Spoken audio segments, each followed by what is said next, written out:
तो जिनकी आज ये फर्स्ट रिवीजन क्लास है उनके लिए भी मैं ये शीट शेयर कर दूंगा, तो वो लोग भी अपने लेवल पर ये क्वेश्चंस ट्राई कर लेंगे। तो ये लास्ट रिवीजन शीट थी जिसके कुछ क्वेश्चंस लास्ट टाइम रह गए थे due to lack of time. आज इनको डिस्कस करते हैं, फिर आगे बढ़ते हैं। So we had discussed up to here. The next question that we have in front of us is the correct order of equivalent conductance at infinite dilution for LiCl, NaCl and KCl is. Equivalent conductance का order बनाना है। Equivalent conductance word यहाँ पर most probably equivalent conductivity के लिए use हो रहा है। जैसे मोलर कंडक्टिविटी डिफाइन करते हैं मोलैरिटी को यूज करके, वैसे इक्विवेलेंट कंडक्टिविटी डिफाइन करते हैं नॉर्मेलिटी को यूज करके। एट इनफाइनाइट डाइल्यूशन मैटर सिर्फ करेगा कि ये आयंस कितना इजीली माइग्रेट कर पाते हैं। तो अगर अपन इन तीनों इलेक्ट्रोलाइट्स को देखें तो तीनों में एनायंस सेम है, केटायन डिफरेंट है। जो केटायन ज्यादा हाइड्रेट होगा, ज्यादा सॉल्वेट होगा, उसका ईज ऑफ माइग्रेशन कम होगा। ठीक है ना। तो Li प्लस Na प्लस और K प्लस में एक्सटेंट ऑफ हाइड्रेशन या extent of solvation Li plus का सबसे ज्यादा है, K प्लस का सबसे कम है। और जो सबसे कम हाइड्रेट होता है वो वाटर में मूव करने के लिए सबसे ज्यादा फ्री है। तो ease of migration left to right जाने पर बढ़ेगा। इसी वजह से KCl की जो है इक्विवेलेंट कंडक्टिविटी वो सबसे ज्यादा होनी चाहिए। इनफाइनाइट डाइल्यूशन पर कॉन्सेंट्रेशन का भी कोई फर्क रहेगा नहीं, सिर्फ आयंस के चार्ज और उनके साइज के कारण ही अपन को डिसीजन लेना पड़ेगा। नेक्स्ट क्वेश्चन, रेडियम का एक आइसोटोप है। रेडियम एक रेडियो एक्टिव सब्सटेंस है जिसकी हाफ लाइफ दे रखी है 1600 years. How long will it take for the amount of radium-226 in the sample of RaCl2 to decrease by 25%? अगर यहाँ लिखा होता decrease to 25%, तो अल्फा क्या होता? Decrease to 25% of its initial amount होता, 0.75. तो डिग्री ऑफ डिसोसिएशन 0.75 होता। लेकिन अभी तो डिक्रीज बाय 25% लिखा हुआ है, तो अल्फा की वैल्यू 0.25 हो जाएगी। ठीक है, बस इसको यूज करते हुए अपन को सॉल्व करना है। अल्फा के टर्म्स में फर्स्ट ऑर्डर काइनेटिक्स की इक्वेशन बनती है ln 1/1 minus alpha equals KT। K की जगह अपन लैम्डा यूज कर सकते हैं रेडियो एक्टिव डिके में, और लैम्डा को आगे बढ़कर लिख सकते हैं ln 2/T हाफ। अल्फा की वैल्यू 0.25 है। इसके बाद तो आई थिंक ये इजीली सॉल्व हो जाएगा। करके देखिए क्या आंसर आता है। ऑब्वियसली आंसर हाफ लाइफ से कम होगा क्योंकि 25% रिडक्शन आ रहा है। दोनों तरफ ln हो तो अपन दोनों क्वांटिटीज को लॉग में बदल सकते हैं। अगर आप इसको आगे बढ़ाओगे तो ये log 4/3 हो जाएगा, log 4/3 अपॉन log 2, और हाफ लाइफ है 1600 years। से मल्टीप्लाई करेंगे तो 25% रिडक्शन का टाइम मिल जाएगा। आप लोग भी मेरे साथ सॉल्व करके देखिए। log 4 माइनस log 640 आ रहा है। हाँ, तो उसमें क्या है कि अपन log 2 की राउंडेड ऑफ वैल्यू लेते हैं, उसके कारण थोड़ा डिफरेंस आ सकता है। फिर भी जो क्लोजेस्ट ऑप्शन है वो अपन मार्क करेंगे। log 4 माइनस log 3 में भी अपन राउंडेड ऑफ वैल्यूज लेते हैं 0.6 माइनस 0.48। तो log की कैलकुलेशंस में अपन थोड़ा सा सिंप्लीफिकेशन तो करते ही हैं। इसके चलते ये वैल्यू 640 years आ रही है। ठीक है, अपन तो इसी तरह से करेंगे, बट उसके जो क्लोजेस्ट ऑप्शन है वो मार्क करें। अगर इतने क्लोज ऑप्शन नहीं रहेंगे तो फिर क्वेश्चन अपन को वैल्यू देगा कि कौन सी वैल्यू यूज करनी है। क्वेश्चन ने वैल्यू नहीं दी है तो अपन तो सिंप्लीफाइड वैल्यू यूज करके ही सॉल्व करेंगे। चलिए next question, the oxidation of sulphide ion by triiodide ion is proposed to take place by the following mechanism. एक मल्टी स्टेप रिएक्शन है, ये रिएक्शन फास्ट है. अनफेवरेबल बोलने का क्या सेंस है मेरे को पूरा समझ में नहीं आ रहा, बट ये जरूर है कि ये फाइनल प्रोडक्ट नहीं है, इसके आगे भी रिएक्शन चलेगी. What rate law is predicted by this mechanism, क्या आप फाइंड कर सकते हैं? अच्छा, इस रिएक्शन के पर्सपेक्टिव से इंटरमीडिएट क्या है, क्या हम पता लगा सकते हैं? इस पूरे मैकेनिज्म के लिए इंटरमीडिएट्स क्या हैं ओवरऑल रिएक्शन के पर्सपेक्टिव से? I2 एक इंटरमीडिएट है, ISO3 माइनस भी एक इंटरमीडिएट है. हम जानते हैं कि rate of the overall reaction is approximately equal to rate of the slowest step, और जो slowest step है वो second step है, तो उसके लिए अपन लिखेंगे K2 times sulphide ion into I2. पर आप ये भी जानते हैं कि I2 एक इंटरमीडिएट है, और इंटरमीडिएट के टर्म्स में आप एक एलिमेंट्री स्टेप का रेट लॉ तो लिख सकते हो, बट एक कॉम्प्लेक्स रिएक्शन का ओवरऑल रिएक्शन का रेट लॉ नहीं लिख सकते. तो उस I2 को यहाँ से एलिमिनेट करना पड़ेगा, और इसके लिए अपन को यूज करना पड़ेगा स्टेप 1 का I minus into I2 upon I3 minus is equilibrium constant for the first reaction. इसी तरह से अपन को इंटरमीडिएट एलिमिनेट करना होता है. I3 माइनस और I माइनस के टर्म्स में अपन ने I2 की कॉन्सेंट्रेशन लिख ली. जब भी सेकंड स्टेप स्लो होता है और फर्स्ट स्टेप फास्ट होता है, तो फास्ट स्टेप को अपन रिवर्सिबल भी मानते हैं और इक्विलिब्रियम में भी मानते हैं. ये अजम्पशन तो रहता है, ध्यान है ना. बस यहां से I2 की वैल्यू सब्स्टिट्यूट कर देंगे. कुल मिलाकर जो रेट लॉ आएगा ओवरऑल रिएक्शन का, उसमें अपन K2 और इक्विलिब्रियम कांस्टेंट को मिलाकर एक नया कांस्टेंट बोल देंगे. इसके अलावा उसमें कॉन्सेंट्रेशन के टर्म्स होंगे sulphide into I3 minus try iodide ion upon iodide ion. तो ओवरऑल ऑर्डर क्या है रिएक्शन का? ओवरऑल ऑर्डर 1 है, पर एक I माइनस भी इसमें आ रहा है.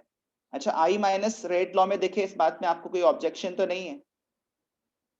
I माइनस रिएक्शन के लिए रिएक्टेंट नहीं है, लेकिन प्रोडक्ट जरूर है, और कभी कभी प्रोडक्ट भी रेट लॉ में दिख सकता है. ठीक है, तो इसके लिए करेक्ट ऑप्शन हो जाएगा third option. 26th question. 26th question quickly एक बार आप लोग सॉल्व करने की कोशिश करिए. डिफरेंट हाफ रिएक्शंस के E0 वैल्यूज कैसे रिलेट होते हैं? डेल्टा जी से, डेल्टा G0 की मदद से. तो आप इन 3 हाफ रिएक्शंस को रिलेट करने की कोशिश करें, तो आपको समझ में आएगा कि third half reaction is simply the sum of first 2 half reactions. तो delta G3 not half reactions के लिए भी लिख सकते हैं equals delta G1 not plus delta G2 not.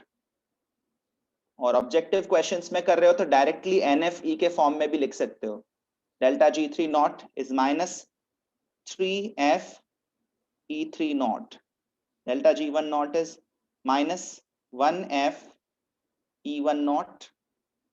Second के लिए minus 2F E2 not.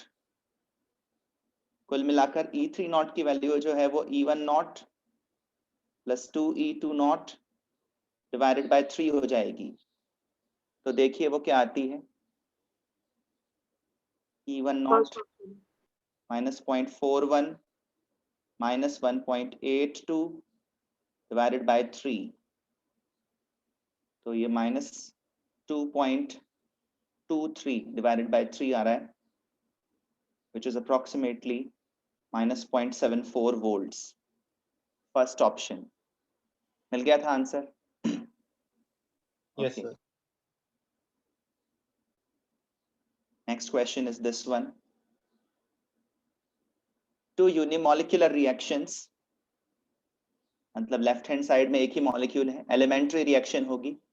1 and 2 have the same rate constant at 25 degrees Celsius, but EA for reaction 1 is larger than EA for reaction 2.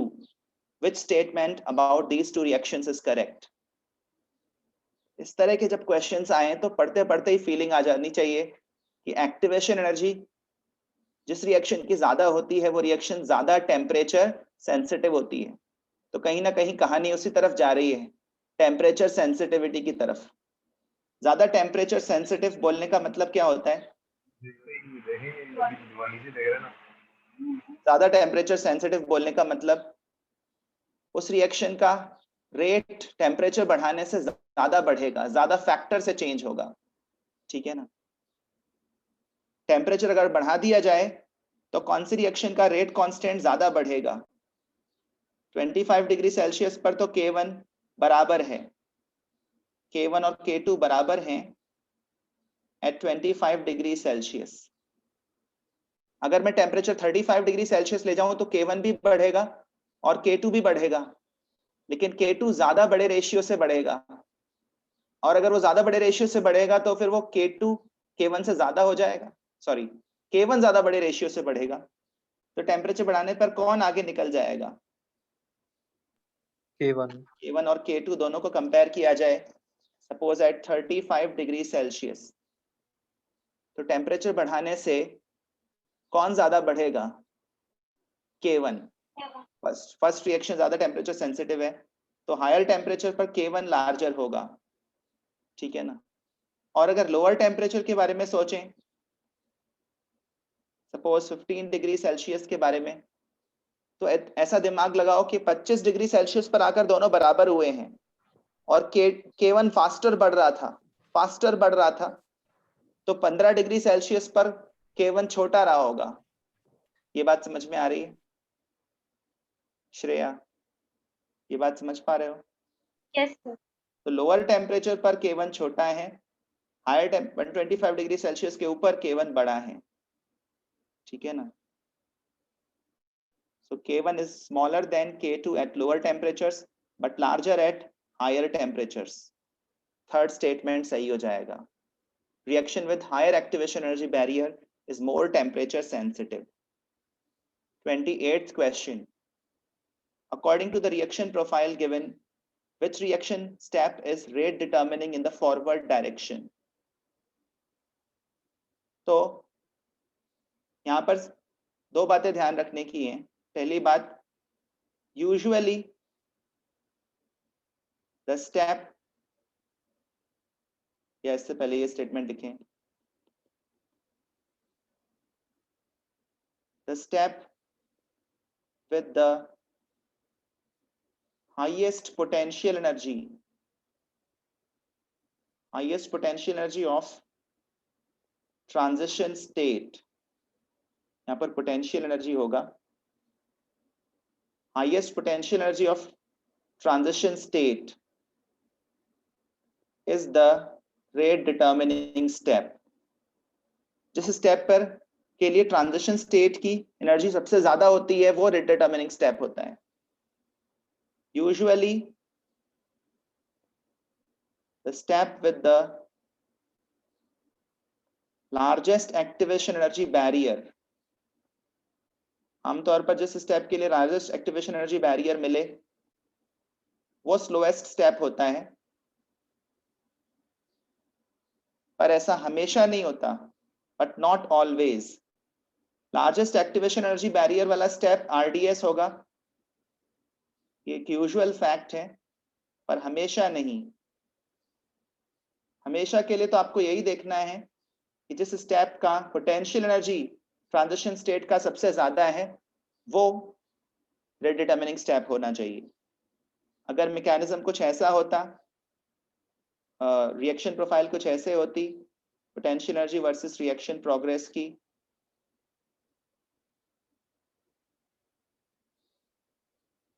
इस तरह से, तो activation energy barrier first step का बड़ा दिख रहा है, लेकिन ट्रांजिशन स्टेट सेकंड स्टेप की हायर है. पहले तो अपन यही देखते हैं कि किसका transition state higher potential energy पर है। जिस स्टेप का transition state higher potential energy पर होता है वो हमेशा रेट डिटर्मिनिंग स्टेप होता है। तो यहाँ पर ये जो सेकंड स्टेप है ये RDS हो जाएगा। फिलहाल इस वाले ग्राफ में कोई कंफ्यूजन नहीं आएगा क्योंकि सबसे बड़ा एक्टिवेशन एनर्जी बैरियर भी सेकंड स्टेप का है और पीक भी उसी का सबसे ऊपर है पोटेंशियल एनर्जी के ग्राफ में। तो सेकंड से थर्ड जाने वाला स्टेप ही रेट डिटर्मिनिंग स्टेप है, स्लोएस्ट स्टेप। ठीक है, उसका आंसर सेकंड ऑप्शन हो जाएगा। और ये लास्ट के दो क्वेश्चंस मैंने ऑक्सीडेशन नंबर पर लिए थे, ये तो आसानी है। In which species is the oxidation number of hydrogen different from the other three? किसमें डिफरेंट ऑक्सीडेशन स्टेट है, आप बता सकते हो क्या? First option. फर्स्ट में हाइड्रोजन जो है वो मेटल के साथ बॉन्डेड है और ऐसी सिचुएशन में हाइड्रोजन हाइड्राइड के फॉर्म में होता है, ऑक्सीडेशन नंबर उसका -1 मानेंगे। और नॉन मेटल्स के साथ हाइड्रोजन का ऑक्सीडेशन नंबर +1 ही मानते हैं। यहाँ पर हाइड्रोजन आर्सेनिक से नहीं ऑक्सीजन से बॉन्डेड है, यहाँ पर हाइड्रोजन नाइट्रोजन से बॉन्डेड है, यहाँ पर हाइड्रोजन ऑक्सीजन से भी बॉन्डेड है और फास्फोरस से भी अटैच्ड है एक हाइड्रोजन। इन सभी हाइड्रोजन का ऑक्सीडेशन नंबर +1 मानेंगे। वैसे एक आपको इंटरेस्टिंग फैक्ट बताऊं, हाइड्रोजन ज्यादा इलेक्ट्रोनेगेटिव होता है या फास्फोरस? दोनों बराबर होते हैं, ऑलमोस्ट इक्वल होते हैं, but hydrogen slightly more electronegative होता है फास्फोरस से, फास्फोरस स्लाइटली लेस इलेक्ट्रोनेगेटिव होता है। ठीक है ना, तो आइडियली तभी तो अपन H3PO2 में से हाइड्राइड का रिमूवल होता हुआ मानते हैं। आइडियली हाइड्रोजन को यहाँ पर -1 ऑक्सीडेशन स्टेट मिल सकता था। Hydrogen is very slightly more electronegative than phosphorus, तो -1 मिल सकता था, लेकिन हाइड्रोजन को as a rule non metals के साथ हमेशा +1 ऑक्सीडेशन स्टेट ही असाइन करते हैं। एज अ डिसीजन हाइड्रोजन को नॉन मेटल के साथ हमेशा +1 ऑक्सीडेशन स्टेट ही दिया जाता है। ठीक है सर। हाँ बोलो। सर तो फिर ये कहना सही होगा कि जब भी हाइड्रोजन आयनिक बॉन्ड बनाएगा वो एनाइन के फॉर्म में ही रहेगा? हाँ सही है, आयनिक बॉन्ड बनाएगा, आयनाइन के फॉर्म में ही रहेगा। वैसे हाइड्रोजन जब केटायन के फॉर्म में H3O+ बनाता है तो फिर वो किसी आयनिक कंपाउंड में नहीं होता, वो वाटर में अवेलेबल होता है। ओके वैसे जब एनायन बनाएगा तब तो आयनिक कंपाउंड में एनायन ही बनाएगा क्योंकि मेटल्स के साथ बॉन्ड करेगा। ठीक है। 30th क्वेश्चन, ये तो आसान है, रिएक्शन बैलेंसिंग पर बेस्ड है। OH- का कोफिशिएंट क्या होगा अगर इस रिएक्शन को अपन बैलेंस करने जाएं? तो ये एक डिसप्रपोर्शनेशन रिएक्शन है, क्लोरीन क्लोराइड और क्लोरेट में डिसप्रपोर्शनेट हो रहा है। इसको बैलेंस करने के लिए अपन लेफ्ट हैंड साइड में 2 क्लोरीन मॉलिक्यूल्स लिख लेते हैं ताकि एक का रिडक्शन और एक का ऑक्सीडेशन होता हुआ इमेजिन कर सकें। फिर अपन गेन और लॉस बैलेंस करने जाते हैं। क्लोरीन से क्लोराइड जा रहे हैं तो 2 इलेक्ट्रॉन्स का गेन हो रहा है और आप देखोगे क्लोरीन से क्लोरेट की तरफ जा रहे हैं। सो ये every chlorine atom is losing 5 electrons, 2 chlorine atoms are losing 10 electrons. फिर इसको बैलेंस करने के लिए यहाँ भी 5 से मल्टीप्लाई किया लेफ्ट और राइट में। फिर आप देखोगे ये 6Cl2 हो रहा है, ये 10Cl माइनस हो रहा है, ये 2ClO3 माइनस हो रहा है। पूरे में से 2 का फैक्टर कैंसिल हो रहा है। यहां तक पहुंचकर gain and loss of electrons balance हो चुका है और उसके बाद अपन ऑक्सीजन बैलेंस करते हैं और हाइड्रोजन बैलेंस करते हैं। ठीक है, ऑक्सीजन बैलेंस करने के लिए अपन यहाँ 3H2O प्लेस करेंगे और हाइड्रोजन बैलेंस करने के लिए OH-। यहाँ 6 हाइड्रोजन आ चुके हैं, यहाँ एक भी नहीं है। जानते हो ना बेसिक मीडियम में हाइड्रोजन कैसे बैलेंस करते हैं? जिस साइड हाइड्रोजन एटम्स की कमी हो उस साइड वाटर मॉलिक्यूल्स लगा दो, जितने हाइड्रोजन एटम्स की कमी हो उतने ही वाटर मॉलिक्यूल्स लगा दो और दूसरी साइड उतने ही OH माइनस आयंस लगा दो। ऐसा करने से इधर 6H2O लगाया और इधर 6OH माइनस लगाया, ऐसा करने से आप देखो इफेक्टिवली किस तरफ हाइड्रोजन एटम्स बढ़ गए हैं। राइट हैंड साइड में 6 हाइड्रोजन एटम्स बढ़ गए हैं और ऑक्सीजन का काउंट भी डिस्टर्ब नहीं हुआ। So this is how we balance redox reactions by oxidation number method in basic medium. यहाँ 6OH माइनस आएगा लेफ्ट में, 5Cl माइनस, ClO3 माइनस और 3H2O रह जाएगा राइट में। ये 6 है और ये 3 है। Finally 3H2O molecules on the right. इस क्वेश्चन का आंसर हो जाएगा 6। सर हाँ बोलो। सर ये H और O को बैलेंस करने का इसमें एक बार प्लीज वापस से एक्सप्लेन करना।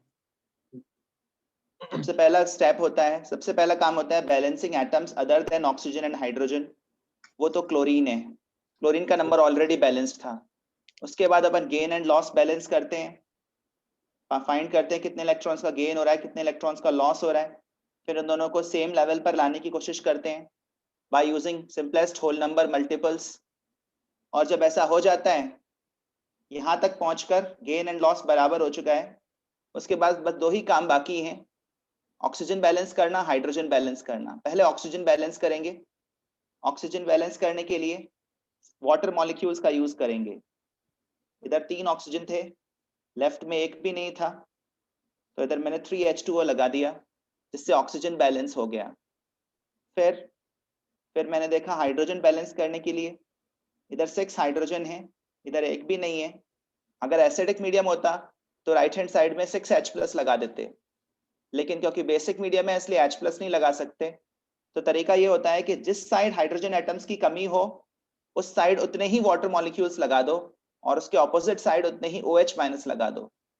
ऐसा करने से इफेक्टिवली राइट हैंड साइड में 6 हाइड्रोजन एटम्स बढ़ गए और ऑक्सीजन का काउंट भी बराबर है या नहीं बराबर। अगर सिर्फ H2O लगा देता तब तो ऑक्सीजन का काउंट डिस्टर्ब हो जाता। ठीक है ना? Okay sir. चलिए, so this was the last sheet. अब आज के डिस्कशन की तरफ आते हैं।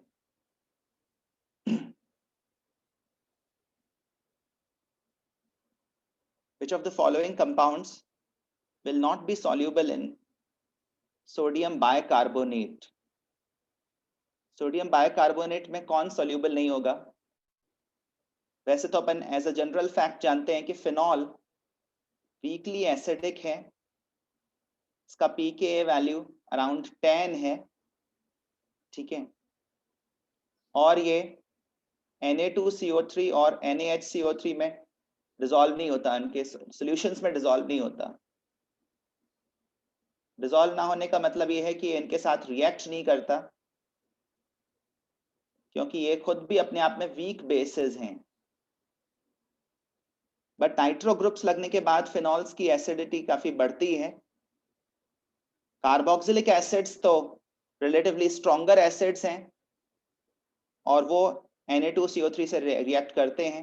Benzene sulphonic acid is even stronger than benzoic acid, तो ये तो सोडियम बाइकार्बोनेट में डिसॉल्व करेंगे। 2,4,6 ट्राइनाइट्रोफिनॉल, ये तो पिक्रिक एसिड है, ये much stronger acid than phenol है। तो इसमें एक ही एसिड ऐसा बच रहा है जिसकी स्ट्रेंथ सबसे कम है। वैसे तो ऑर्थोनाइट्रोफिनॉल की स्ट्रेंथ फिनॉल से सब्सटेंशियली ज्यादा है, लेकिन इन चारों में से ये वीकेस्ट एसिड है, तो अपन इसी को मार्क करेंगे। This will not dissolve in sodium bicarbonate. ठीक है,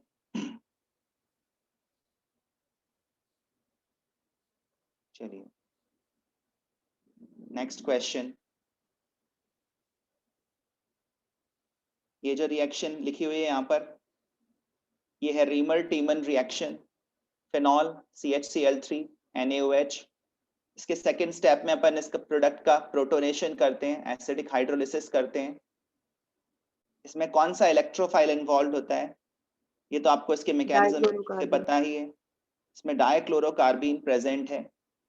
चलिए इसी स्टेज पर इसके मैकेनिज्म को भी थोड़ा सा रिकॉल कर लें। ये है क्लोरोफॉर्म का ये जो हाइड्रोजन होता है इस पर सब्सटेंशियल पार्शियल पॉजिटिव चार्ज होता है, तो ये वीकली एसिडिक हाइड्रोजन है जो कि OH माइनस के द्वारा एब्स्ट्रैक्ट कर लिया जाएगा। इसके एब्स्ट्रैक्शन के बाद यहाँ CCl3 माइनस बचेगा और CCl3 माइनस भी थोड़ा वार्म करने पर डिकम्पोज कर जाता है, यहाँ से क्लोराइड आयन रिलीज हो जाएगा और एक इंटरेस्टिंग स्पीशीज बनेगा जिसमें कार्बन के पास लोन पेयर भी है but at the same time carbon की ऑक्टेट भी इनकम्प्लीट है, ठीक है ना, एक एम्प्टी ऑर्बिटल भी है। तो इनकम्प्लीट ऑक्टेट होने के कारण, एम्प्टी ऑर्बिटल होने के कारण इसको इलेक्ट्रोफाइल ही बोलेंगे। ये इलेक्ट्रॉन डेफिशिएंट स्पीशीज है, इलेक्ट्रॉन रिच नहीं है। मीनवाइल ये जो फिनॉल है ये भी NaOH से रिएक्ट कर चुका है और अपना एसिडिक हाइड्रोजन लूज कर चुका है। हाँ नव्या बोलो। सर ये जो एम्प्टी ऑर्बिटल है ये अनहाइब्रिडाइज्ड p ऑर्बिटल है ना? हाँ ये अनहाइब्रिडाइज्ड है, सिग्मा बॉन्ड बनाने के बाद फिर अनहाइब्रिडाइज्ड हो जाएगी। और सर अभी इसका हाइब्रिडाइजेशन sp2 है। अभी इसका हाइब्रिडाइजेशन sp2 है, राइट। फिनॉल H अपना H+ लूज करने के बाद फिनॉक्साइड आयन में बदल गया और ये फिनॉक्साइड आयन का एक रेजोनेंस स्ट्रक्चर है। यहाँ पर एक हाइड्रोजन भी है और एक लोन पेयर भी है। ये डाइक्लोरोकार्बीन के साथ रिएक्ट करेगा, इलेक्ट्रॉन डोनेट करेगा, इस तरह से रिएक्शन आगे बढ़ेगी। तो इसके इंटरमीडिएट्स में क्या चीजें बनती हैं वो अपन को पता होनी चाहिए। CCl2 भी नेगेटिव चार्ज इस पर ट्रांसफर हो जाएगा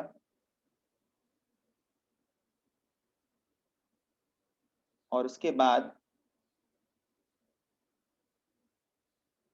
ये यहाँ से H+ एब्स्ट्रैक्ट करेगा, ये पाई बॉन्ड वापस जनरेट होगा और ये वापस फिनॉक्साइड आयन बन जाएगा। बेंजीन रिंग की एरोमेटिसिटी भी रिज्यूम हो जाएगी और उसके बाद ये CHCl2 वाटर से रिएक्ट करेगा, OH माइनस से रिएक्ट करेगा, सब्स्टिट्यूशन रिएक्शन होगी और सब्स्टिट्यूशन होने के बाद फाइनली ये इस स्पीशीज में कन्वर्ट हो जाएगा after a couple of steps. इस तरह से रिएक्शन आगे बढ़ती है। चलिए इसमें इलेक्ट्रोफाइल इन्वॉल्व है डाइक्लोरोकार्बीन। थर्ड रिएक्शन की तरफ आते हैं। Identify the major products P, Q and R in the following sequence of reactions। तो आप पहचान रहे होगे फर्स्ट स्टेप में होने वाली रिएक्शन फ्रीडल क्राफ्ट एल्काइलेशन है, लेकिन फ्रीडल क्राफ्ट एल्काइलेशन में कार्बोकेटायन बनता है, इसमें कार्बोकेटायन तो बनना ही है,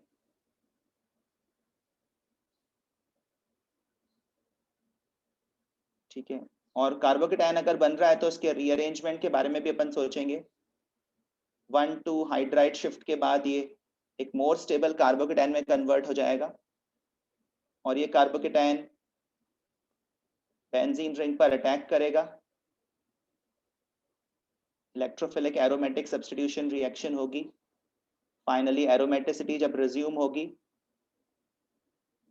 तो अपने पास ये क्यूमीन बन चुका होगा। Cumene would be the major product. और उसके बाद जो नेक्स्ट सीक्वेंस है रिएक्शन का वो भी पहचान रहे होगे आप। इस रिएक्शन को पहचान रहे हो, इसको बोलते हैं क्यूमीन हाइड्रोपरऑक्साइड रिएक्शन। पहले स्टेप में तो ये जो O2 मॉलिक्यूल है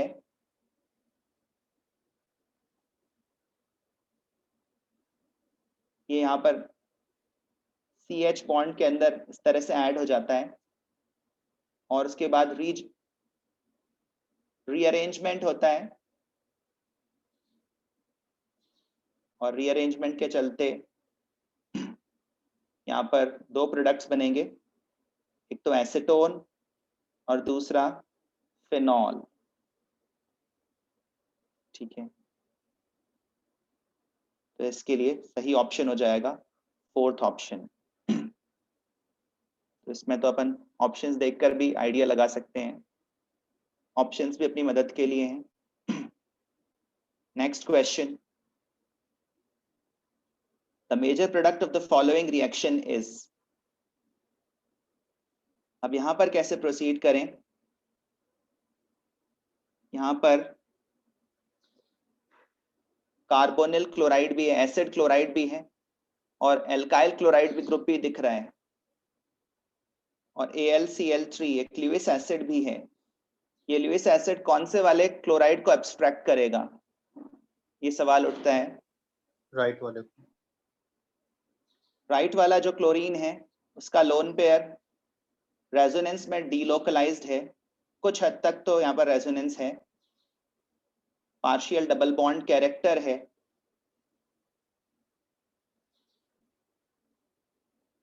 ज्यादा नहीं लेकिन कुछ पार्शियल डबल बॉन्ड कैरेक्टर जरूर है और इस पार्शियल डबल बॉन्ड कैरेक्टर के कारण इस CCl बॉन्ड को ब्रेक करना डिफिकल्ट है और इस क्लोरीन पर उतना पार्शियल नेगेटिव चार्ज भी नहीं है जितना अपन एक्सपेक्ट करते हैं।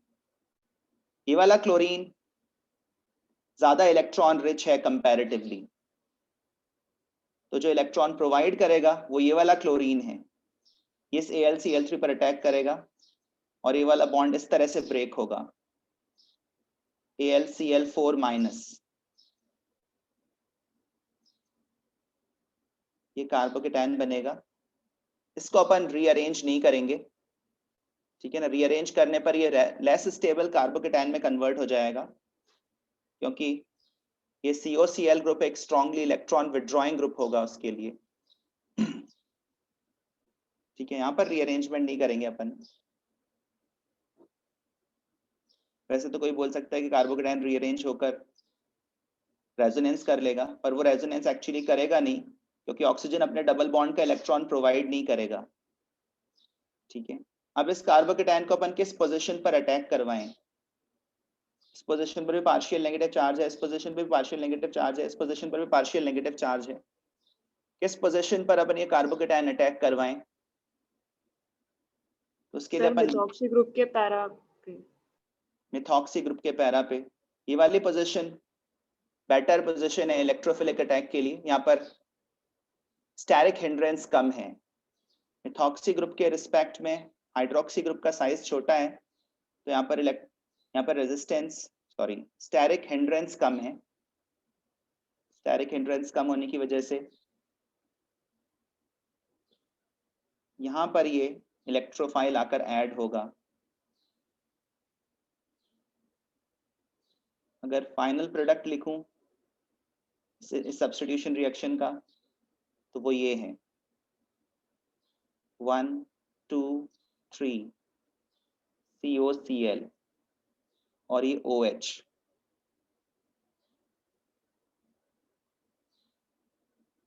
उसके बाद ये जो OH ग्रुप है, ये OH ग्रुप ये एक अल्कोहलिक ग्रुप है और ये एसिड क्लोराइड है। ये अल्कोहल और ये एसिड क्लोराइड मिलकर एस्टर फॉर्म करेंगे। एसिड क्लोराइड और अल्कोहल कंबाइन होकर एस्टर फॉर्म करेंगे। इसका लोन पेयर यहाँ अटैक करेगा, ये पाई बॉन्ड शिफ्ट होगा और वापस जब पाई बॉन्ड बनने जाएगा तो फिर क्लोराइड को डिपार्ट करना पड़ेगा। इस तरह से यहाँ 1 2 3 4 एटम्स बाहर आ रहे हैं, 6 मेंबर्ड रिंग बन रही है। So this should be the final product.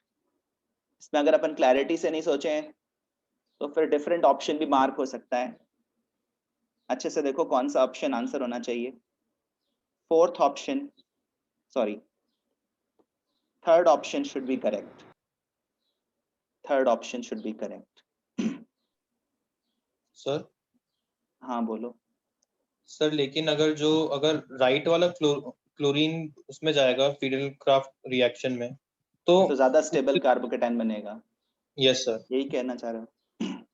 ज्यादा स्टेबल कार्बोकेटायन तो बनेगा, पर वो तो बाद में बनेगा प्रोडक्ट, लेकिन उससे पहले वो क्लोरीन जो है उसके ऊपर इलेक्ट्रॉन क्लाउड, इलेक्ट्रॉन डेंसिटी भी ज्यादा होनी चाहिए ना, तभी तो AlCl3 को उससे इलेक्ट्रॉन पेयर मिलेगा। ये वाला जो क्लोरीन है इस पर इलेक्ट्रॉन डेंसिटी एक्चुअली ज्यादा है और ये ज्यादा बेटर इलेक्ट्रॉन पेयर डोनर है as compare to this chlorine.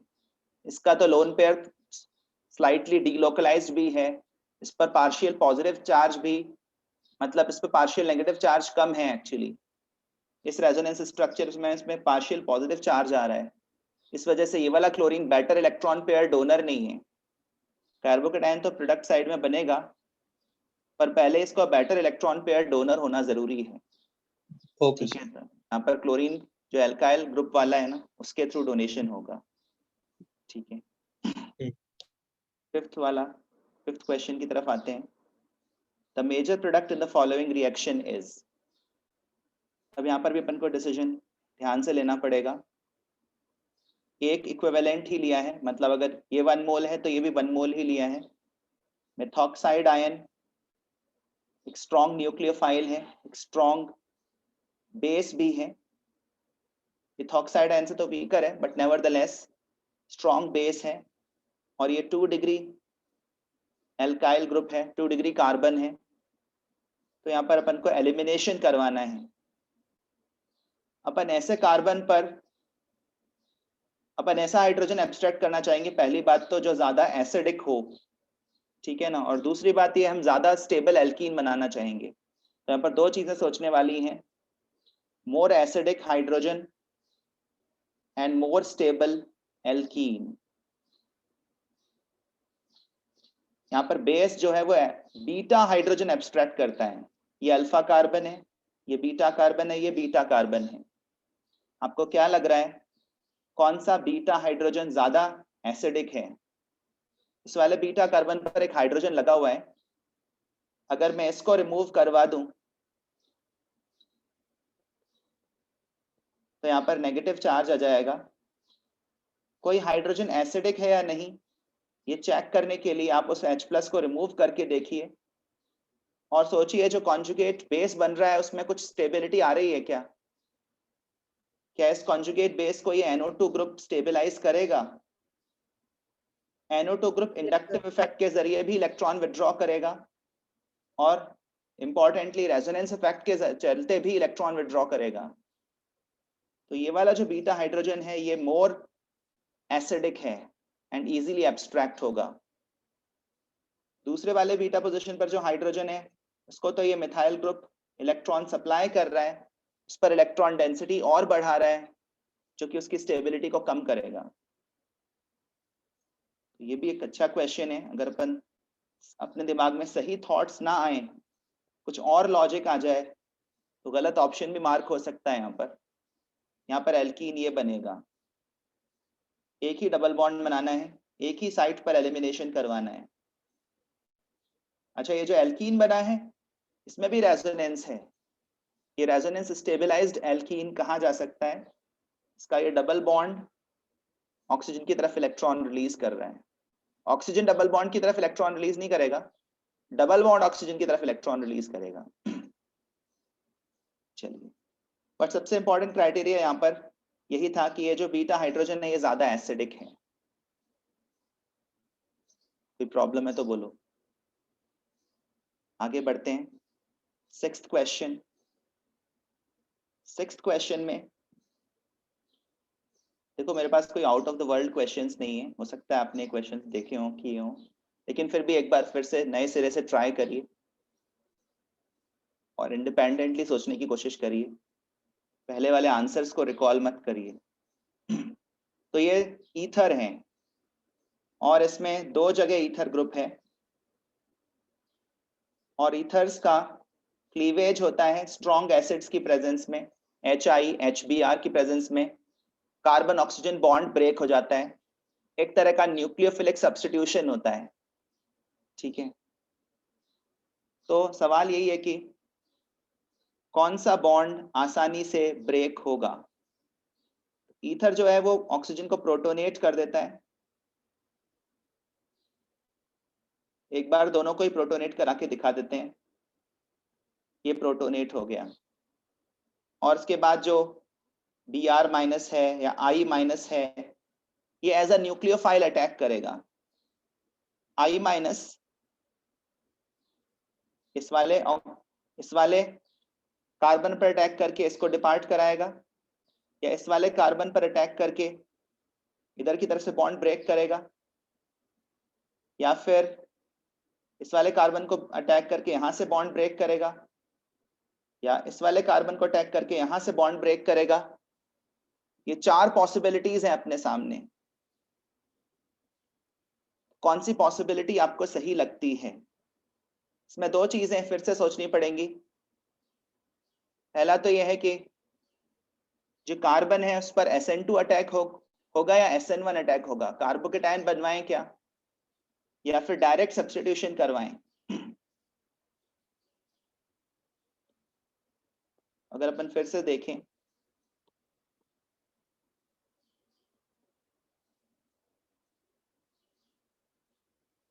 यहाँ पर ऑक्सीजन है और इस ऑक्सीजन का लोन पेयर इस डबल बॉन्ड के साथ कॉन्जुगेशन में है। देख रहे हो ना, इस ऑक्सीजन का लोन पेयर डबल बॉन्ड के साथ कॉन्जुगेशन में है। इस वजह से यहाँ तो पार्शियल डबल बॉन्ड कैरेक्टर भी आ रहा है और इस ऑक्सीजन के प्रोटोनेट होने की टेंडेंसी भी कम हो रही है। और जब यहाँ पार्शियल डबल बॉन्ड कैरेक्टर आएगा तो न्यूक्लियोफाइल यहाँ पर अटैक करने की टेंडेंसी कम शो करेगा। यहाँ पर पार्शियल पॉजिटिव चार्ज भी कम हो जाएगा, पार्शियल डबल बॉन्ड को ब्रेक करना भी मुश्किल है, तो यहाँ पर अटैक नहीं करेगा। यहाँ पर अटैक कर सकता है, यहाँ पर भी कर सकता है और यहाँ पर भी कर सकता है। इन सब में से अपन को जजमेंट लेना है। ठीक है, तो आपको सबसे बेटर पोजीशन कौन सी लग रही है? मेरे को इस डबल बॉन्ड के कारण ये वाली पोजीशन अटैक के लिए सबसे बेटर लग रही है,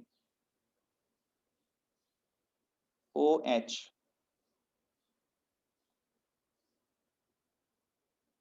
और मेरे को ऐसा लग रहा है कि यहाँ पर कार्बोकेटायन बन सकता है जो कि एक एलाइलिक कार्बोकेटायन होगा। ठीक है, यहाँ पर एलाइलिक कार्बोकेटायन नहीं बनेगा। इस साइट पर आयोडाइड आयन का अटैक होना प्रेफर्ड लग रहा है। वैसे तो ये वाली पोजीशन भी उतना हिंडर्ड नहीं है, यहाँ पर भी अटैक हो सकता था इथाइल वाले ग्रुप पर, और यहाँ से भी डिपार्चर करवाया जा सकता था। इन दोनों में मेन कंपटीशन इन दोनों ऑप्शंस में ही है, पर मेरे अकॉर्डिंग O2 और C3 का बॉन्ड ब्रेक होना चाहिए। Second option should be correct. अभी ऐसे क्वेश्चन है जिनमें डिसीजन मेकिंग इतना आसान नहीं है। लेस हिंडर्ड पोजीशन भी अच्छी पोजीशन हो सकती है SN2 के पॉइंट ऑफ व्यू से, और मोर स्टेबल कार्बोकेटायन जहां बन रहा है वो भी एक अच्छी पोजीशन हो सकती है SN1 के पॉइंट ऑफ व्यू से।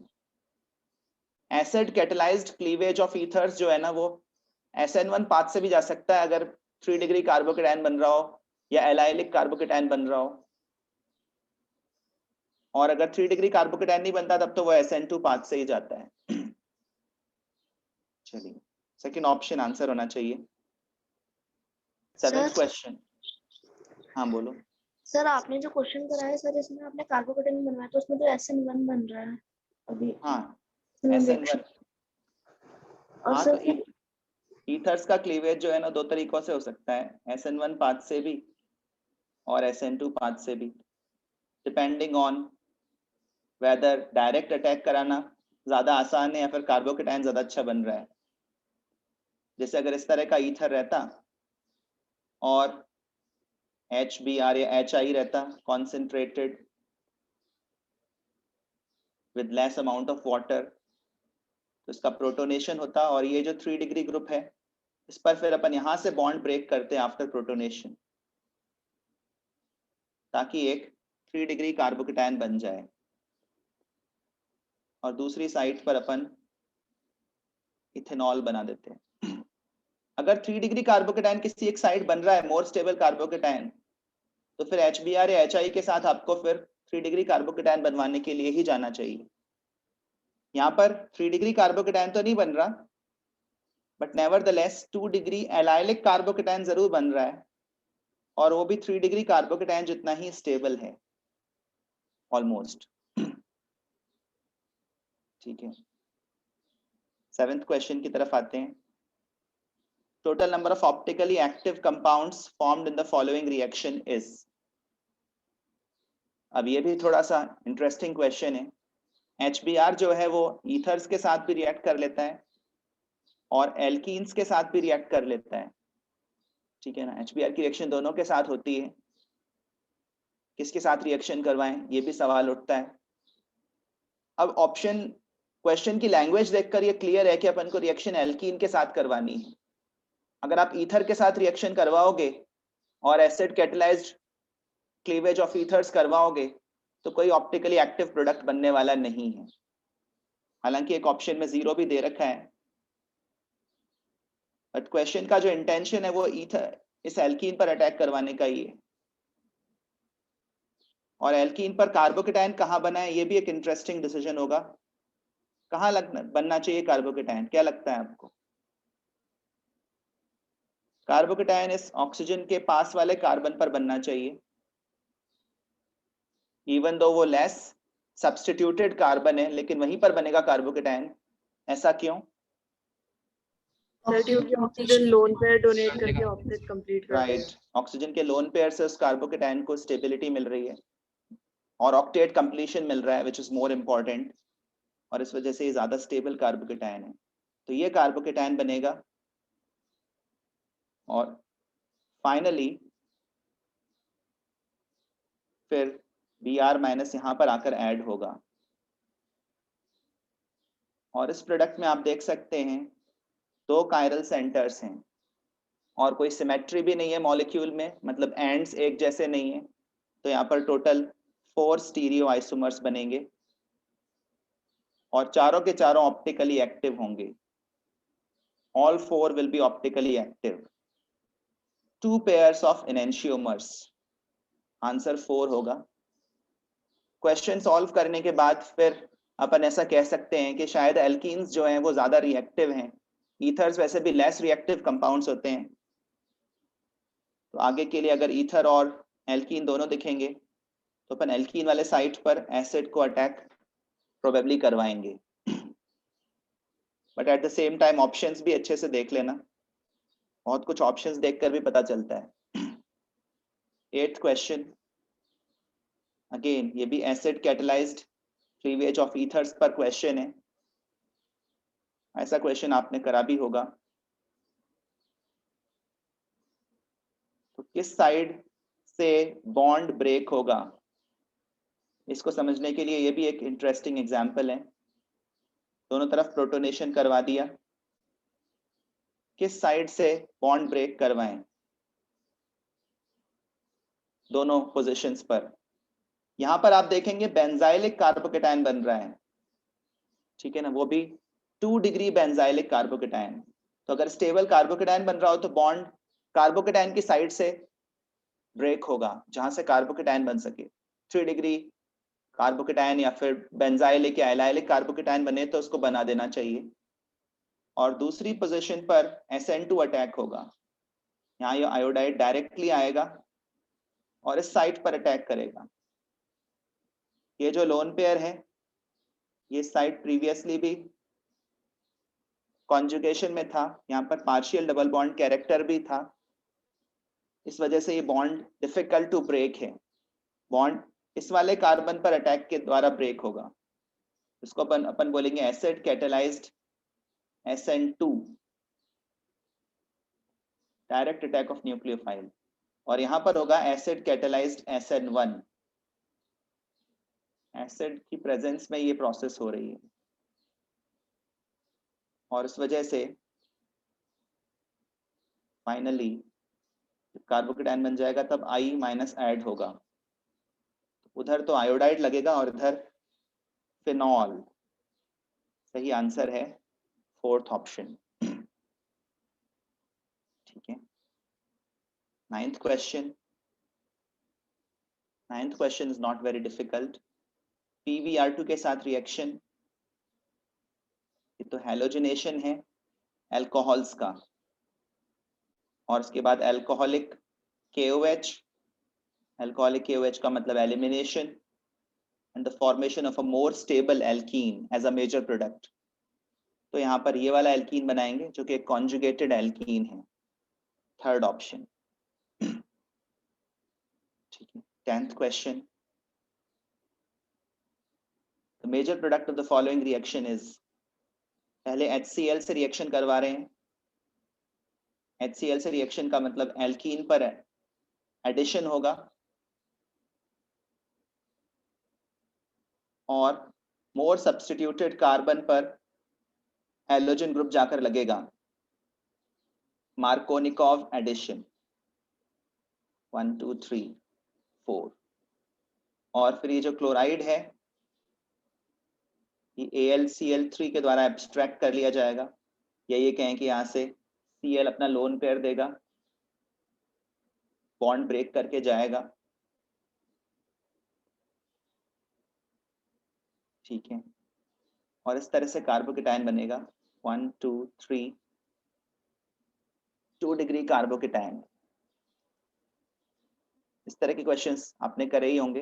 ये इंट्रा मॉलिक्यूलर फ्रीडल-क्राफ्ट रिएक्शन है। सवाल यह है कि ये कार्बोकेटायन किस पोजीशन पर अटैक करेगा। फिनॉल के लिए ऑर्थो और पैरा पोजीशंस सारी की सारी ही अवेलेबल हैं, बट पैरा पोजीशन पर हिंड्रेंस कम है और इसी साइट पर ये इलेक्ट्रोफाइल अटैक करेगा या ऐड होगा। पहले एरिनियम आयन बनेगा, बाद में एरोमेटिसिटी रिज्यूम होगी और इस तरह का प्रोडक्ट बनेगा जो कि अपन को दिख रहा है फर्स्ट ऑप्शन में, ठीक है। सर हाँ बोलो। सर तो इन कंक्लूजन हम ये बोल सकते हैं कि अगर जैसे पहले अगर हम इसमें 1 डिग्री क्लोराइड लगाते इसमें 1 और डिग्री फिर बनाते, 1 अगर डिग्री वैसे कार्बोकेटायन करते हैं, बनाते। हाँ 1 डिग्री, और फिर उसके बाद में हो सकता है कि चाहे 6 मेंबर ड्रिंक बन के ज्यादा स्टेबिलिटी मिले, लेकिन फर्स्ट स्टेप ज्यादा एक्टिवेशन एनर्जी वाला होगा तो फिर वो उतना मतलब प्रेफरेबल नहीं होगा। 5 और 6 मेंबर्ड रिंग्स में ज्यादा फर्क नहीं होता स्टेबिलिटी में, इवन दो 6 मेंबर्ड रिंग ज्यादा स्टेबल है, बट सबसे पहले तो अपन को ये देखना पड़ेगा फर्स्ट स्टेप क्या है, ठीक है ना। रिएक्शन के पास ऐसा खुद का दिमाग थोड़ी है कि वो सेकंड रिएक्शन के बारे में भी सोच ले कि बाद में अच्छी रिंग बनेगी तो पहले से ही 1 डिग्री कार्बोकेटायन बनाते हैं। इतनी प्लानिंग से थोड़ी वो चलेगा। फर्स्ट रिएक्शन के बारे में पहले सोचो, HCl से रिएक्शन हो रही है तो पहले H+ अटैक करेगा और मोर स्टेबल कार्बोकेटायन बनेगा। पहले तो फर्स्ट रिएक्शन कराएंगे, उसके बाद सेकंड रिएक्शन कराएंगे। ये बात समझ में आ रही है? तो पहले Okay, फर्स्ट sir. रिएक्शन का मेजर प्रोडक्ट बना लें, उसके बाद सेकंड रिएक्शन के लिए सोचेंगे। Yes. चलिए, what will be the major product when metacresol is reacted with propyryl bromide in the presence of K2CO3 in acetone? तो क्रेसॉल तो मिथाइल सब्स्टिट्यूटेड फिनॉल्स होते हैं, मेटा पोजीशन पर CH3 लगा हुआ है और ये जो है ये अल्काइल हैलाइड है। K2CO3 के साथ तो वैसे फिनॉल रिएक्ट करता नहीं है, K2CO3 के साथ रिएक्ट तो नहीं करता,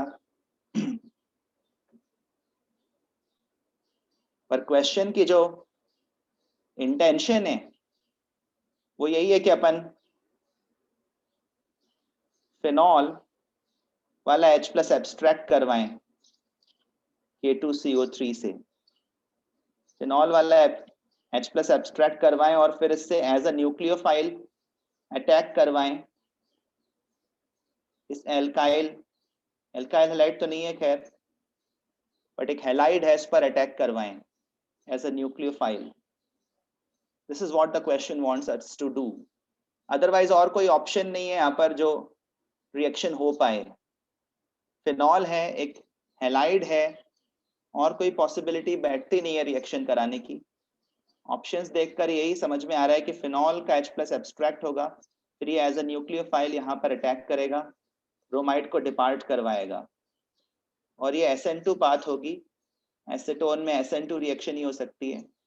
1 2 3 इस तरह से एक ग्रुप आकर यहाँ पर जुड़ जाएगा। फर्स्ट ऑप्शन आंसर होना चाहिए, और कोई ऑप्शन हो ही नहीं सकता। यहाँ पर इलेक्ट्रोफिलिक सब्स्टिट्यूशन नहीं हो सकता। इलेक्ट्रोफाइल कैसे बनेगा? इलेक्ट्रोफाइल बनने का कोई चांस नहीं है।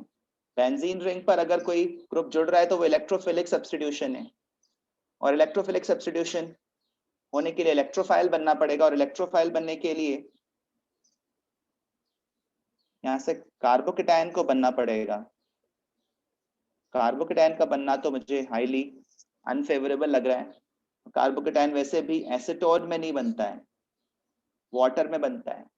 पोलर एप्रोटिक सॉल्वेंट्स में कार्बोकेटायन नहीं बनाते।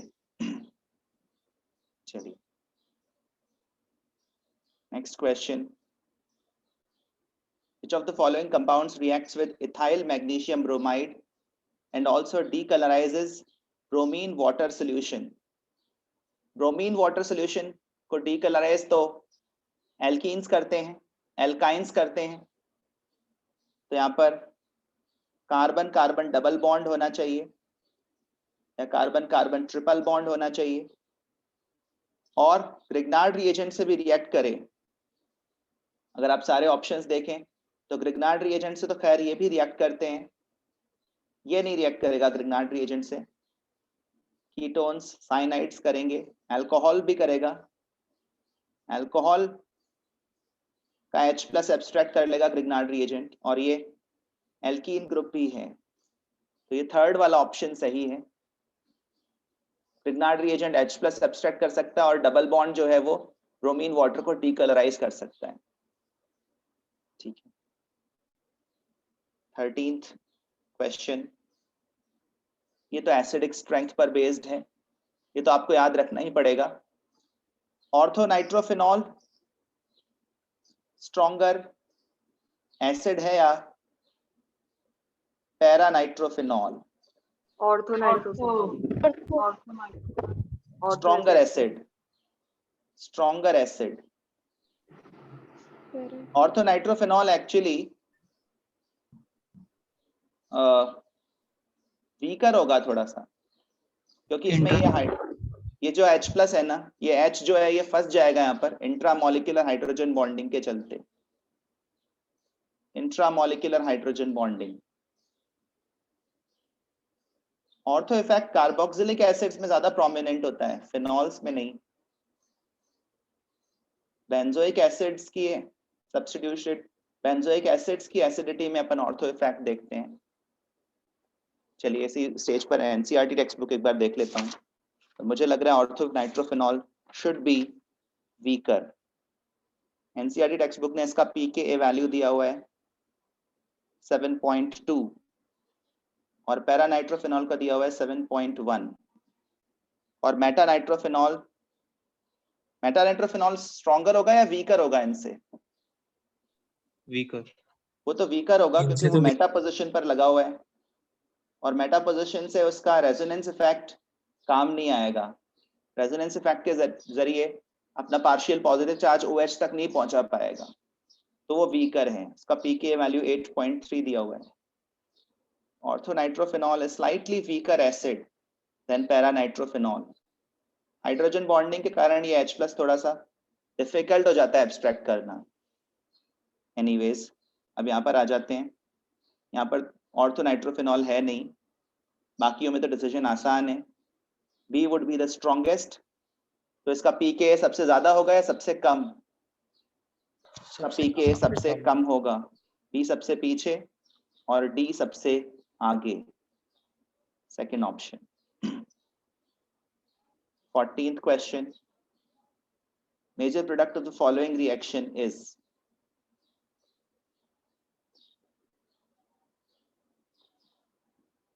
तो यहाँ पर सब्स्टिट्यूशन कराएंगे पहले स्टेप में, जाहिर है। और वो बेंजीन रिंग वाला ब्रोमीन सब्स्टिट्यूट नहीं होगा, एल्काइल ग्रुप वाला ब्रोमीन सब्स्टिट्यूट होगा। 1 2 3 और ये OH, और फिर CrO3 H+, इसको क्या जोन्स रिएजेंट बोलते हैं, H2CrO4, ये इसको ऑक्सीडाइज कर देगा और कार्बोक्सिलिक एसिड तक पहुंचा देगा। 1 2 3 1 डिग्री अल्कोहल को कार्बोक्सिलिक एसिड तक ऑक्सीडाइज कर देगा। ठीक है। अगर PCC रहता तो फिर एल्डिहाइड बनता। H2SO4 डेल्टा, इससे क्या करवाना चाह रहे हैं अपन? H2SO4 जो है वो यहाँ पर प्रोटोनेशन करेगा प्रोटोनेशन करने के बाद यहाँ से वाटर का लॉस होगा कुल मिलाकर, और वाटर के लॉस के बाद एसाइल कार्बोनियम आयन बनेगा। तो ये फ्रीडल क्राफ्ट एसाइलेशन जैसी ही प्रोसेस है, एसाइल कार्बोनियम आयन बनेगा यहाँ पर after protonation and loss of water. ठीक है, और ये एसाइल कार्बोनियम आयन किधर अटैक करेगा? ब्रोमीन ऑर्थो पैरा डायरेक्टिंग तो होता है, लेकिन इसकी पैरा पोजीशन तो ब्लॉक्ड है। नहीं नहीं नहीं, मैंने गलत लगा दिया। ये ब्रोमीन तो इसके मेटा पर लगा हुआ है, शुरू से ही गलत लगा दिया। ब्रोमीन इसके रिस्पेक्ट में मेटा पोजीशन पर है, यहाँ पर। तो bromine partial negative partial negative partial negative induce करेगा, तो कार्बोनियम आयन इधर ही अटैक करेगा पैरा पोजीशन पर, which is the less hindered position. और यहाँ से 1 2 3 4 5 मेंबर्ड रिंग बनेगी फाइनली। ब्रोमीन के पैरा पोजीशन पर, ब्रोमीन के पैरा पोजीशन पर ये CO ग्रुप जाकर जुड़ेगा। ठीक है, फर्स्ट ऑप्शन। सर हाँ, आप लोग कर पा रहे हो ना? साथ में आप लोगों को भी थोड़ा थोड़ा करना है वर्किंग। पूरा पूरा मैकेनिज्म हर रिएक्शन में मत लिखो, लेकिन स्ट्रक्चर्स लिखो एक के बाद एक क्या बन रहे हैं। हाँ बोलो। सर ये H2SO4 वाला H2SO4 एसिड है जो कि कार्बोक्सिलिक एसिड को प्रोटोनेट करेगा। इसकी जगह कभी कभी H3PO4 भी ले लेते हैं, HF भी ले लेते हैं। कुल मिलाकर इसका पर्पस है इस एसिड को प्रोटोनेट करना। पहले जाकर इस वाले ऑक्सीजन को प्रोटोनेट करेगा, इस वाले ऑक्सीजन को प्रोटोनेट करेगा, और फिर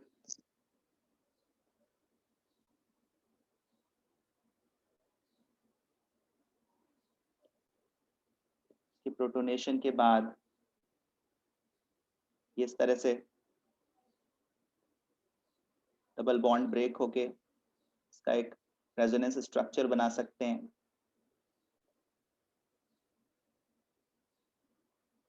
और एक बार फिर प्रोटोनेशन के बाद वाटर का लॉस करवा सकते हैं। ठीक है ना, एक बार फिर प्रोटोनेशन के बाद वाटर का लॉस करवा सकते हैं, और फिर वो कार्बोकेटायन अटैक करेगा बेंजीन रिंग पर। आगे बढ़ते हैं। 15th क्वेश्चन, ये तो है hydroboration oxidation, anti Markovnikov addition of water, और इसमें कोई रीअरेंजमेंट भी नहीं होगा। तो इस वाले पोजीशन पर आकर OH लगेगा। ये आइसोप्रोपाइल ग्रुप है, जो लेस सब्स्टिट्यूटेड कार्बन है उस पर जाकर OH लगेगा। और अगले स्टेप में डाइल्यूट H2SO4 है, इसके साथ हीट कर रहे हैं। तो डाइल्यूट H2SO4 यहाँ पर अल्कोहल को प्रोटोनेट करेगा, फिर वाटर का लॉस हो जाएगा, ये कार्बोकेटायन बनेगा। क्या यहाँ पर कोई रीअरेंजमेंट होगा?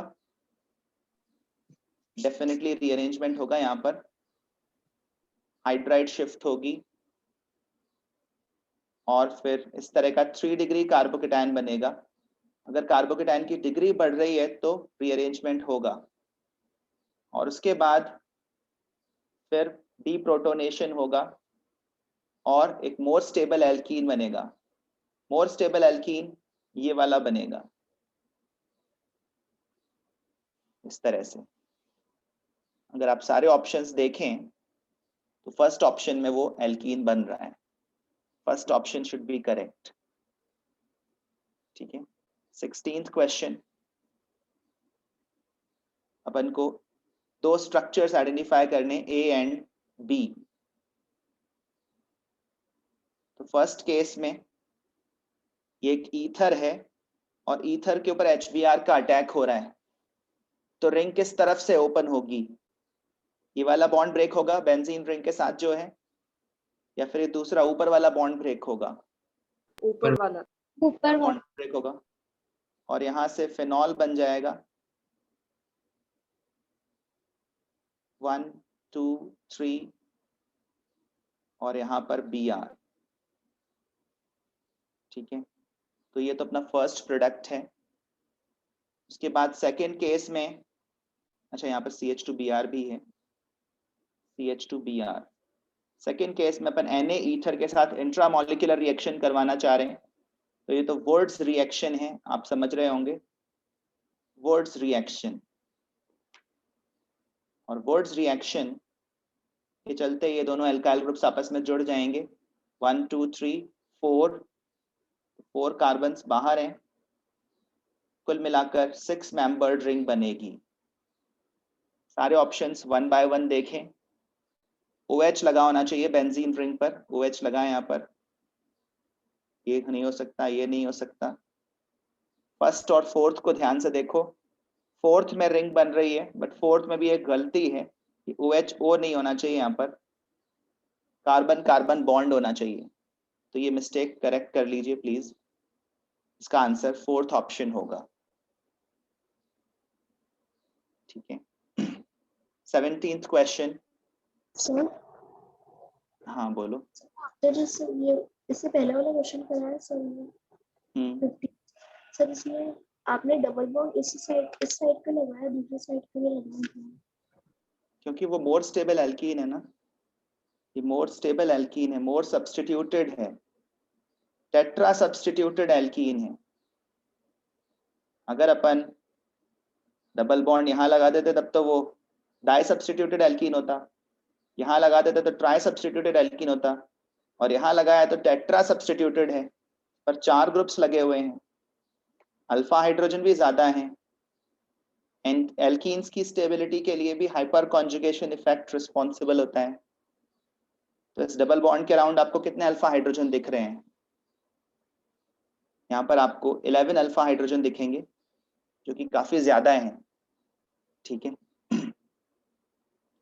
Next I was talking about 17th question. Which of the following will be most readily rehydrated in acidic condition?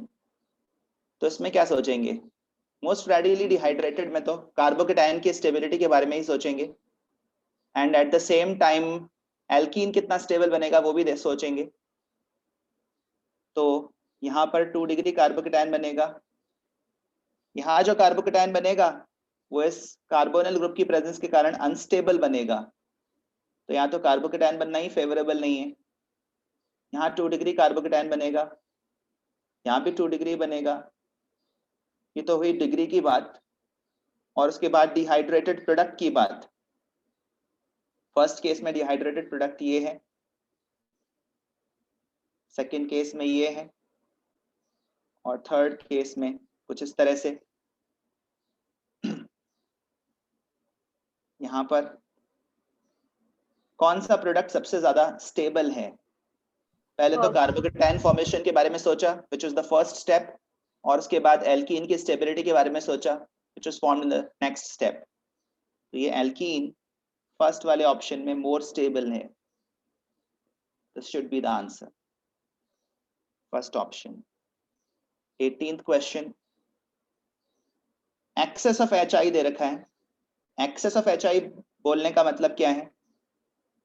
अगर एक्सेस नहीं दे रखा होता तो सिर्फ एक बार ही सब्स्टिट्यूशन कराते, पर एक्सेस दे रखा है, इसका मतलब ये जो अल्कोहल बन रहा है इसके साथ भी HI की रिएक्शन होगी। जैसे लुकास टेस्ट में HCl के साथ रिएक्शन होती है ना, तो हेलो एल्केन बनता है, क्लोराइड बनता है, ऐसे यहाँ पर आयोडाइड बन जाएगा। 1 2 3 4 डाई आयोडाइड। और फिर आप देख रहे हैं मैग्नीशियम है, ईथर है, तो अपन को बनाना पड़ेगा ग्रिग्नार्ड रिएजेंट। और इसके बाद कार्बन डाइऑक्साइड, कार्बन डाइऑक्साइड के ऊपर ये अटैक करेगा, कार्बोक्सिलेशन हो जाएगा, carboxylation, O minus O minus, बाद में प्रोटोनेशन कर देंगे तो OH OH, di carboxylic acid.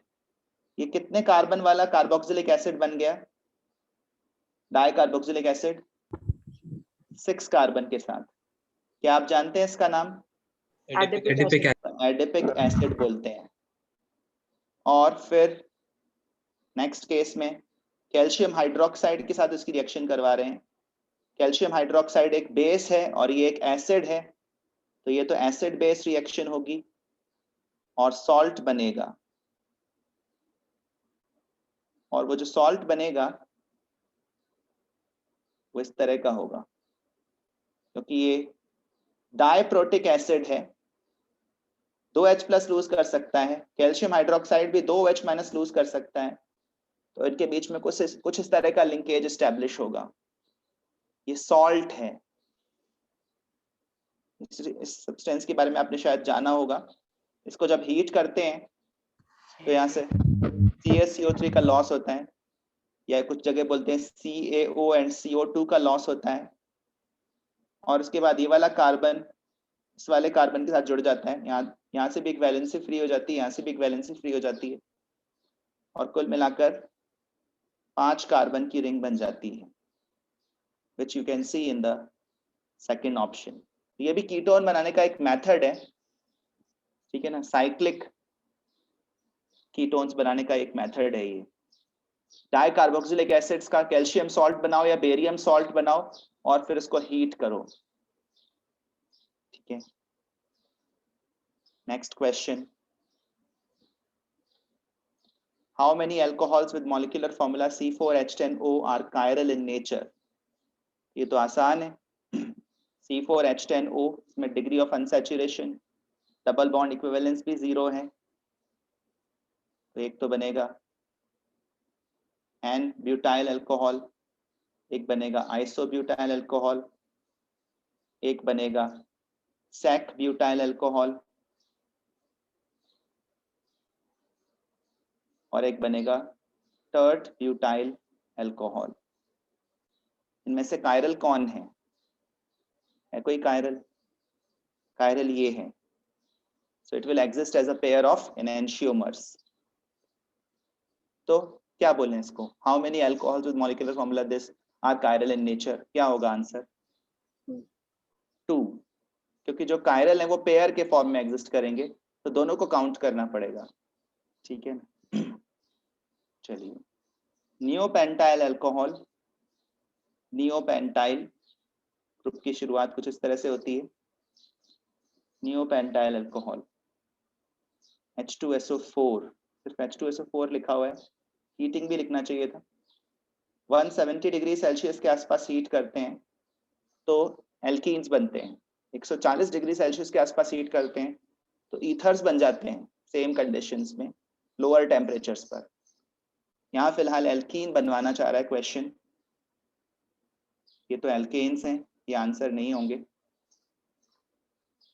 Although इसमें जो फर्स्ट कार्बोकेटायन बन रहा है वो तो लेस स्टेबल है, लेकिन इसमें जाएंगे कार्बोकेटायन के जरिए ही,